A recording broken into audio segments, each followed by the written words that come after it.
my second question is about credit cards and money. And I have a good job now, and I have some credit cards, and I find that I've been doing your debt release process, and I enjoy it, and I like, coming to the point of the month where I pay off my credit card, where I pay my credit cards, and I pay, more than double on some, and I pay a lot more than double on others, and some I pay down completely, and then by the end of the month, then I've charged it back up again, pretty much to the limit. And so I've been doing this for about 9 months, and it's funny because I enjoy what I spend things on, and it's something that I feel really aligned with when I buy it usually. But then I still feel like I have this, I feel like I'm digging myself a hole, and so there's that negative piece of it. So there's pieces of it that feel really good, but then there's this other piece that doesn't, and I was hoping for some soothing words there too. Well, what you're really looking for is that balance, which is the same thing as alignment that we've been talking about, in fact, just now. So the reason that this releasing debt game is effective for a lot of people is, do you know the game? Yeah. What the game is you make a columnar pad and you list what you are paying by the month, and then from the largest one over here to smaller, smaller, smaller, or other way around, whatever pleases you, and then you just make a decision that you will start with the one that is smallest and double your payment. And in time, you release the columns until you're using your credit cards for convenience rather than for financial loan. Mm-hmm. But the reason that the game is effective is because often, for many people, it causes them to approach the payment of bills in a playful way rather than in a worrisome way. It brings them to a place of anticipating going to the mailbox or anticipating the process of paying the bills rather than dreading it. So it shifts the mood so that even though you're essentially going through the same process, you're still extending credit to yourself and then paying it off later. You do it in an attitude of control and therefore alignment rather than something else feeling like it is controlling you. Okay. Anything that you can say to yourself that makes you feel better as you approach it. In other words, you could take your current existing debt and you could trouble yourself with it by saying it is more than it should be, or it's more than it has been. And in doing so, in focusing in that way, on that end of that wave, so to speak, you can bring yourself out of the vortex. Or you could focus upon the exact same situation and say to yourself, there are many large organizations that operate completely on debt. There are many corporations that have learned to operate on other people's money. There is nothing inherently inappropriate about debt, especially debt when it is managed, and you can bring yourself into alignment. So it's not the fact of the debt, it's actually not the fact of anything. It's not the fact of any reality. And that's why we're not encouraging action or really so much attention to reality. It is the thought and the resultant energy alignment or misalignment that comes about that really is what creating is about. Do you know, you could have 10 times the debt you do, and if you were not worried about it, you could not hold 10 times the debt. In other words, the ratio of abundance would always be proportionate to the debt. When you worry about the debt gets bigger and gets out of balance. When you're not worried, but understanding the value of the debt, now the ratio of the money in and out comes more into balance. Does that make sense to you? Yes. You see what we are talking about? Yeah. So there are a lot of people, it usually starts early in your life, who say, you need to do the appropriate thing, and then they tell you their version of the appropriate thing. And then you try to contour your behavior to their version of the appropriate thing. So, for example, a parent would say, don't go into debt or don't spend more money than you have. Where we would say to you, don't spend more money than your escrow. don't spend more money than your escrow, which means don't spend more than your credit limit. Don't spend your escrow limit, not your credit limit. Don't spend more than your escrow. And by that we mean, when you see, through life, you have known what you don't want and known what you do want. You've built up a currency. It's why we are using a financial term, even as we use the word vibrational escrow. You have built up a reserve of well-being that is being held for you, and all cooperative components have been assembled. And as long as you're not behaving in a way that keeps you away from that, you must thrive. So it's that balance that you're reaching for. It's not the behavior. In the same way that it's not the food you eat, it's the way you feel when you eat it. It's not the words you say, it's what you feel when you say them. It's not the money in your bank account, it's how you feel as you spend it. And what credit has done is credit has allowed you a real life opportunity to understand what escrow really is, how there is some currency that is not manifested, that is in your bank account.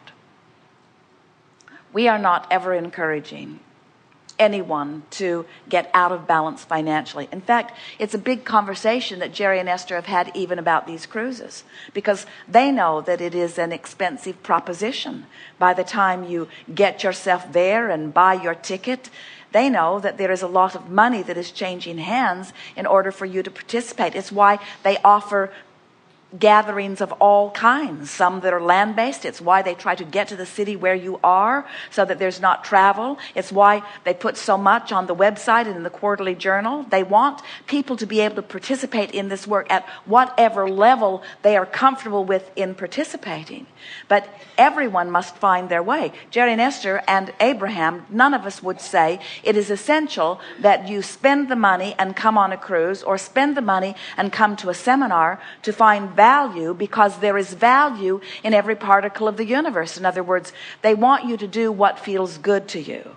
And if ever something that you are doing doesn't feel good in the spending of money, then you're out of balance. But your trouble is not because of what you're spending, it's because of what you're feeling. It's the vibrational imbalance that is the concern, not the financial imbalance. Because when you are vibrationally in balance, there can be no financial imbalance. You cannot sustain a financial imbalance, a physical relative to your body imbalance, or a relationship imbalance. You cannot sustain one if you have this emotional balance. It is everything. Can you speak more about that credit relating to your vibrational escrow, and how do you know if you've overspent your, or how do you know where that balance is? Well, you feel uncomfortable and aren't able to easily bring yourself into alignment about it. In other words, when you have a sort of chronic concern, you've gone too far. But the thing that's tricky about it is that people think, well, give me the money and then I'll have a better feeling response to the money. Or give me the money to spend even though I don't actually have the money, and then I will have a better feeling response to the better life that I am living. And that's why what we're talking about is about bringing yourself into alignment anyway. It's about making peace with where you are. Really, we would say this to anyone, no matter what their ratio of income and debt is, of asset and liability. We would say to anyone, if you can put your emphasis for a little while on your understanding of your emotions and this vortex, you have to come into alignment no matter what the subject is. So we never worry about anyone, no matter how much debt they have, because, now hear it, in the context of what we've been saying already here today, this is a wonderful thing to recognize and ponder until it is a vibration that you own, or in other words, know. And that is,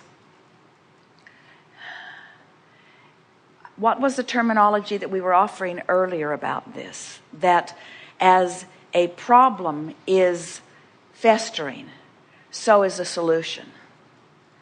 So as an illness is coming into focus, so is the healing or the wellness. And as debt is coming into focus, so is the ability to pay it. Because the other side of the wave exists. But if, because of your predisposition to worry about illness, or to worry about money, or to worry about anything holds you in a reactive to now reality stance, then it just gets worse and worse and worse, because there you are worried about it, gets worse. There you are worried about it, gets worse. There you are really worried about it, it gets worse.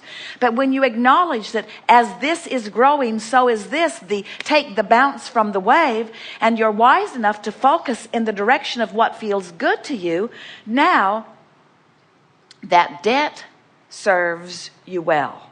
Because here's the best story we have about this. A woman was concerned. Her current husband had an ex-wife. And her current husband was a very good earner. And every time he earned more, his ex-wife went to the court and petitioned for more money. So it felt to the woman that we were visiting with that her husband could never really get ahead financially, because every time he got a little more, she took it, or a lot of it. And she wanted to know what we thought about it, because she felt such injustice at this woman and those former children who were siphoning off so much good stuff from her current financial relationship.